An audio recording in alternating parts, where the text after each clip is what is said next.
Bismillahirrahmanirrahim. Assalamualaikum warahmatullahi wabarakatuh. Alhamdulillah, summa alhamdulillah, wassalatu wassalamu ala rasulillah, amma ba'd. Alhamdulillah, bagaimana kabarnya Bapak Ibu, sahabat magnet rezeki yang dimuliakan Allah. Semoga keberkahan, kejayaan, dan kecintaan dari Allah Subhanahu wa Ta'ala melimpah ruah kepada Anda semua, sehingga menjadikan hari-hari Anda begitu indah, begitu sempurna, dan insya Allah kita siap menyongsong hari-hari ke depan yang jauh lebih cerah, dan insya Allah kita dimatikan dalam keadaan husnul khatimah dan dimasukkan ke dalam surga Allah Subhanahu wa Ta'ala. Amin, amin, ya rabbal alamin. Bapak Ibu, dalam kesempatan kali ini saya ingin menyampaikan materi tentang jurus kerangkeng uang, ya, jurus kerangkeng uang. Nah, materi ini penting sekali Bapak Ibu, karena selain dengan beberapa materi-materi tentang magnet rezeki, bagaimana kita menarik rezeki dengan cara Allah Subhanahu wa Ta'ala, dengan cara Al-Quran, kita juga ingin melihat bagaimana Allah Subhanahu wa Ta'ala mengatur bagaimana keuangan itu dirapihkan dengan begitu baik, ya. Karena ada banyak syariat di dalam Islam yang mengatur tentang keuangan, ya. Dan ini yang akan beberapa sesi ke depan saya ingin sharing kepada Anda, ya. Salah satunya adalah bagaimana kita mengkerangkeng uang kita, ya. Jadi bagaimana kita mengkerangkeng uang kita, Bapak Ibu.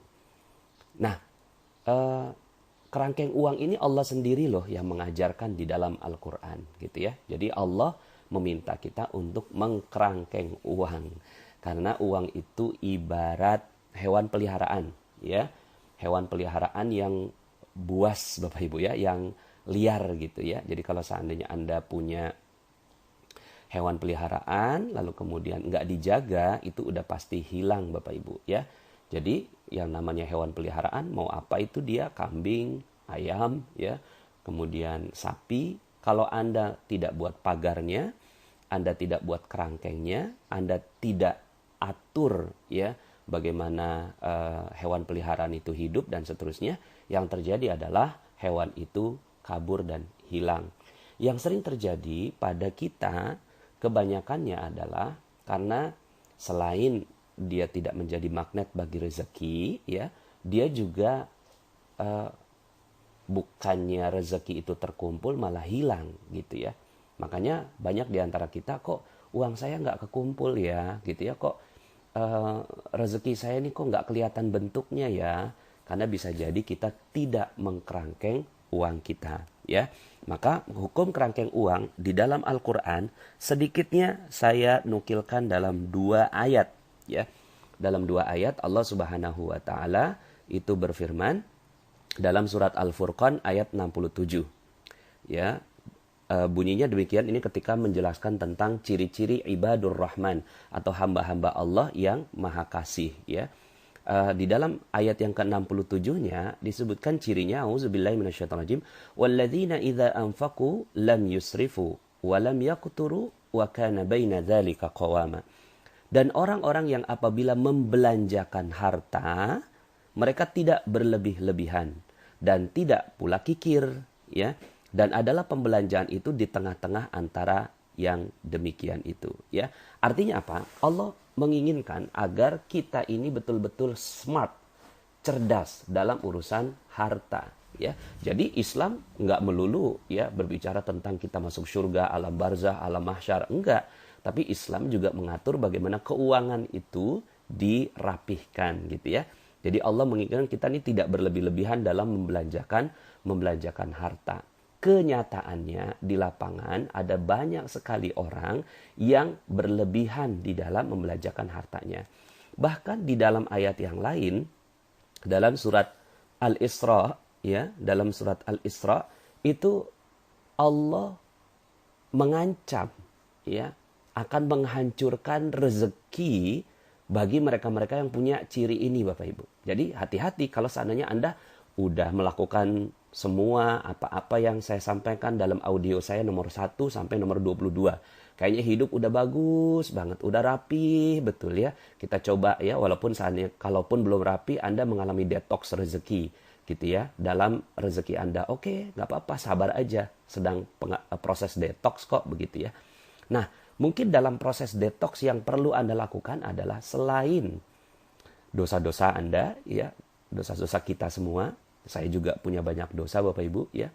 Selain dosa-dosa yang kita lakukan, seperti yang saya sampaikan dalam materi perisai rezeki, kita juga perlu melihat faktor-faktor yang lain. Jangan-jangan ketika kita menggunakan harta kita, itu kita berteman dengan energi tidak baik, yaitu syaitan, gitu. Ya, Allah sendiri yang di dalam Al-Quran menyebutkan dalam surat Al-Isra ayat 27, Innal mubadzirina kanu ikhwana syayatin.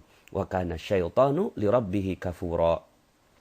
Sesungguhnya pemboros-pemboros itu adalah saudara-saudaranya syaitan, gitu ya. Jadi pemboros-pemboros itu saudaranya syaitan. Nah, bisa jadi nih ya, kita udah jadi magnet rezeki tapi malah hilang semua rezekinya. Karena ternyata kita menjadi orang-orang yang mubazir. Karena orang-orang yang mubazir ini, pemboros-pemboros ini, kanu ikhwana syayatin, saudara. Artinya saudara ini ikhwana syayatin. Dekat sekali Bapak Ibu ya. Jadi Allah menggambarkan tentang ikhwan ya di dalam Al-Qur'an itu, innamal mu'minuna ikhwatun. Ya, sesungguhnya orang-orang yang beriman itu saling bersaudara. Lah, itu orang-orang yang beriman disebut saling bersaudara, artinya dekat sekali. Tapi orang-orang yang mubazir itu saudaranya sama setan gitu. Masya Allah kan Bapak Ibu ya. Jadi ternyata ya kan rezeki itu energi baik. Hanya bisa datang kepada yang energinya baik. Ketika gitu ya, kitanya ini sebagai temannya setan, setan ini energi yang gak baik gitu ya. Maka rezeki itu akan hilang juga dengan sendirinya. Jadi kita mencoba berusaha menjadi magnet rezeki dengan amalan-amalan yang kita lakukan lah gitu ya. Dengan berbagai macam amalan gitu ya, yang sudah saya sampaikan dalam materi-materi sebelumnya. Tapi kemudian tiba-tiba kita mengusir semua rezeki itu dengan sifat pemboros Bapak Ibu. Dengan mubazir gitu ya.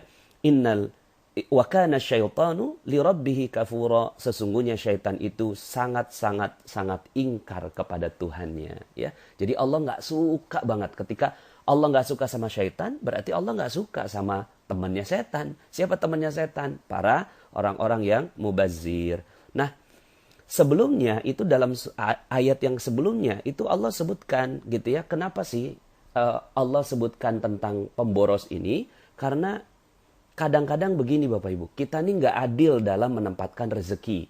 Yang sepatutnya kita tidak keluarkan, kita keluarkan.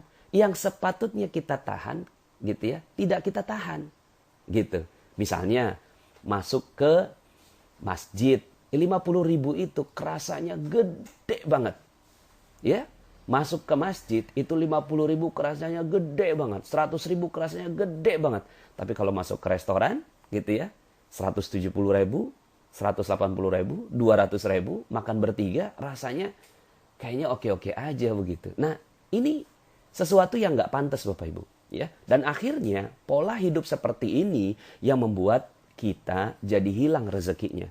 Di dalam ayat Al-Quran disebutkan di ayat yang sebelumnya. Jadi sengaja saya baca yang 27 lalu kemudian 26.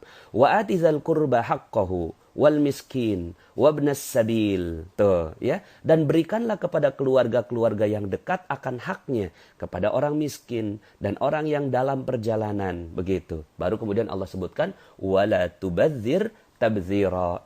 Dan janganlah kamu menghambur-hamburkan hartamu secara boros. Baru kemudian Allah katakan innal mubadzirina kanu ikhwana syayatin. Artinya apa?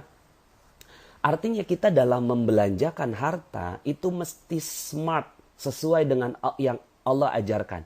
Jangan sampai akhirnya kita keluarkan uang untuk yang menghancurkan, tapi kita tahan uang untuk yang membangun gitu. Sedekah, wakaf, zakat gitu ya. Itu adalah pos-pos yang akan membangun rezeki kita gitu. Itu mereka akan membangun rezeki kita dengan sedekah Allah lipat gandakan 10 kali lipat. Wakaf, lebih dahsyat lagi, nanti saya akan sampaikan tentang ini. Lalu kemudian zakat itu akan mensucikan dan mengembangkan gitu kan. Tapi untuk yang seperti ini pos-posnya itu kita tuh ya ragu-ragu gitu. Kalaupun nggak ragu-ragu ngerasanya berat banget gitu ngeluarinnya. Sementara untuk di sisi lain kebutuhan yang ternyata itu malah menghancurkan seluruh kehidupan kita, kita kok gampang banget keluar gitu loh. Kita gampang banget keluar gitu. Datang ke mall, masuk ke mall gitu kan, terus kemudian kita bingung. Pas nyampe rumah, loh kenapa ini barang saya beli ya? Gitu. Ya, kenapa barang ini saya beli ya? Kalap gitu. Kalap. Nggak ngerti kenapa, karena ada berbagai macam ilmu yang diterapkan oleh yang ada di pasar begitu ya, makanya disebut pasar itu banyak syaitannya di dalam pasar gitu ya. Lalu kemudian kita kalap ngambil yang dipasang bukan harga lagi gitu kan. Baju new arrival atau new arrival ya, datang baru gitu kan, Rp 300.000, enggak Bapak Ibu, tapi di situ sebut new arrival, diskon 70% gitu. Akhirnya kita kalap ngelihat diskonnya 70%, padahal harganya udah dinaikkan lalu kemudian dibikin diskon. Nah akhirnya dengan seperti ini uang kita habis. Dan ini bukan cuma sekedar pelajaran manajemen, tapi pelajaran rezeki Bapak Ibu. Ketika kita tidak mampu mengelola yang seperti ini, maka akhir yang terjadi adalah kita nggak balance dalam mengelola rezeki kita. Ya, oke, jadi saya sampaikan bahwa ada dalilnya dan kuat sekali di dalam Al-Quran agar kita mengkerangkeng uang kita. Nah, sekarang saya akan jelaskan tentang 10 hukum kerangkeng uang. Ini saya bersyukur sekali saya dapatkan inspirasi ini dari guru saya, Ustadz Samsul Arifin, yang menyampaikan tentang materi ini. Ya, oke Bapak Ibu, siap ya? Ada 10 hukum dari kerangkeng uang. Ya, bahwa Anda harus menggunakan 10 poin ini untuk membuat rezeki Anda terjaga. Ya, sekali lagi, bahwa rezeki itu seperti hewan peliharaan, kalau nggak dijaga, dia hilang. Yang pertama, ketika Anda datang ke mall, ke pasar, ke keramaian, dan seterusnya, ya, maka Anda biasanya tertarik untuk membeli segala sesuatu. Dan para produsen biasanya menggunakan ilmu yang namanya hypno-selling. Dia menghipnosis Anda, ya, menghipnosis Anda sampai akhirnya Anda kalap, ya, terhipnosis, dan akhirnya Anda membeli barang itu padahal ternyata barang itu nggak dibutuhkan. Maka untuk memecahkan sihir itu, memecahkan sihir dari pasar itu, ya, Anda harus memecahkan Bapak Ibu. Itu hipnosis namanya. Itu hipnosis, hypno-selling Bapak Ibu. Hancurkan. Dengan apa dihancurkannya? Dengan 10 pertanyaan utama. Setiap Anda mau membelanjakan segala sesuatu, Anda harus tanyakan 10 hal ini. Yang pertama, apakah sudah ada rencananya? Gitu. Yang pertama, pertanyaan pertama, apakah sudah ada rencananya? Contoh, misalnya Anda datang ke mall, terus kemudian ada orang yang menjual alat penyedot debu, gitu ya. Alat penyedot debu. Kemudian dia bilang, wah penyedot debu ini keren banget karena dia punya kekuatan sampai bisa menghisap gajah begitu ya. Misalnya gitu. Terus kemudian dia berikan, oh ini kok gampang kok ini bisa dibayar cicil gitu ya. Terus kemudian oh ini ada diskonnya, ada ini dan seterusnya. Kemudian akhirnya Anda terpengaruh. Langsung tanyakan yang pertama. Apakah sudah ada rencananya? Kalau belum ada rencananya, langsung Bapak Ibu pecahkan sihirnya, gitu kan? Pecahkan sihirnya, langsung jangan dibeli Bapak Ibu, ya. Apakah sudah ada rencananya? Belum ada kok rencananya, gitu ya. Anda belum pernah merencanakan bahwa Anda membeli penyedot debu, gitu ya. Kecuali kalau Anda sudah rencanakan, gitu ya. Jadi kalau Anda sudah rencanakan, tanya ke pertanyaan kedua. Jadi pertanyaan pertama, apakah sudah ada rencana? Kalau belum ada rencana, jangan dibeli. Kalau sudah ada rencana, masuk ke poin nomor 2. Yang kedua, apakah ada uang tunainya? Apakah ada uang tunainya? Gitu. Jadi ketika Anda beli, ada ditawarkan sesuatu, ya. Pertama, udah rencana belum? Udah ada. Memang lagi beli nih, lagi butuh penyedot debu gitu kan. Kemudian yang kedua, apakah ada uang tunainya? Gitu, ya. Jadi kalau seandainya harganya berapa, Mas? harganya ini 1,5 juta gitu. Bisa dicicil kok Bu gitu kan. Bisa dicicil 15 bulan ya. Sebulan 100.000. Kan gampang ya, kan gampang Bu ya gitu. 0% kok, pakai kartu kredit apa aja gitu. Bapak Ibu, tanyakan yang pertama ini apakah ada cashnya. Kalau nggak ada cashnya, jangan dibeli Bapak Ibu. Ya.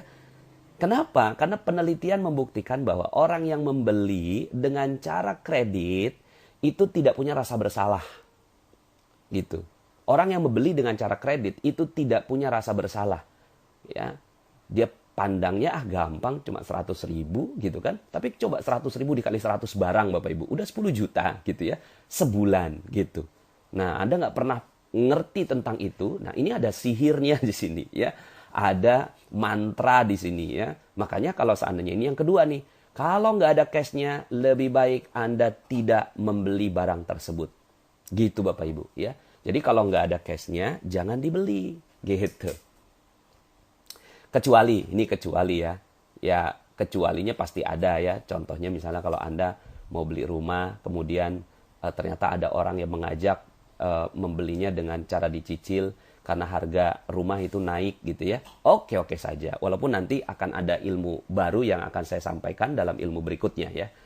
Tentang bagaimana meleverage rezeki ya. Tapi sekarang kita kerangkeng dulu ya. Kita kerangkeng dulu. Pokoknya sebagian besar barang, sebanyak mungkin barang yang memang tidak produktif itu belilah dengan cash saja Bapak Ibu ya. Jadi pertanyaan kedua, apakah ada cashnya? Kalau nggak ada cashnya, jangan dibeli. Maaf, saya nggak ada cashnya. Bisa dicicil kok. Ya maaf ya mas, saya udah ikut kerangkeng uangnya Pak Nas gitu. Akhirnya apa yang terjadi? Anda menahan uang Anda Bapak Ibu. Ya, menahan uang Anda dan insya Allah uang Anda akan selamat dan Anda tidak menjadi temannya syaitan. Kalau seandainya sudah ada planning, ya pertanyaan pertama, sudah ada planning? Udah. Ada cashnya? Udah. Yang ketiga, apakah ini need atau want? Apakah ini keinginan gitu ya atau kebutuhan? Kalau sekedar keinginan, ingin nih, saya inginnya sih gitu ya, inginnya rumah saya jadi rapi, bagus. Bayangkan kalau seandainya ada penyedot debu gitu ya. Aduh, mohon maaf nih kayaknya kasusnya penyedot debu yang lain deh, misalnya handphone begitu ya. Wah, kayaknya keren nih gitu kan. Saya kan udah punya handphone 1, sekarang saya mau punya handphone 2. Kalau punya handphone 2 gitu kan, saya jadi bisa melakukan aktivitas yang lebih banyak dan seterusnya. Tanyakan, itu kebutuhan atau ingin? Kebutuhan itu beda sama ingin Bapak Ibu. Butuh itu levelnya kebutuhan primer. Tapi kalau ingin tuh gaya. Kebanyakan gaya akan menghancurkan hidup kita. Maka hiduplah dengan kebutuhan. Sebenarnya orang hidup tuh kalau kebutuhan yang dibela itu dia nggak butuh banyak uang kok gitu ya. Kita makan paling berapa gitu ya. Kalau dihitung-hitung paling 15.000 sekali makan, 20.000 sekali makan gitu ya. Kalau sehari cuma 60.000 itu kebutuhan. Tapi kalau mau makan di restoran ternama gitu ya kan, terus kemudian kelihatan sama orang gitu ya, terus kemudian rasanya enak gitu ya. Nah ini udah keinginan namanya gitu ya, keinginan. Jadi tanyakan yang nomor 3, ini keinginan atau kebutuhan. Pilih yang butuh. Oh ini butuh kok, benar-benar butuh gitu kan, benar-benar butuh. Nah kalau benar-benar butuh, tanyakan yang nomor 4 Bapak Ibu ya. Apakah bahaya kalau tidak beli? Apakah Anda berbahaya kalau nggak beli gitu ya? Waduh nih kalau saya nggak beli nih bahaya nih gitu kan. Misalnya handphone Anda rusak ya, handphone Anda rusak. Lalu kemudian akhirnya karena udah terpakai 3 tahun dan akhirnya udah nggak bisa lagi dipakai, akhirnya Anda datang ke pasar. Dia sudah ada planningnya karena mau mengganti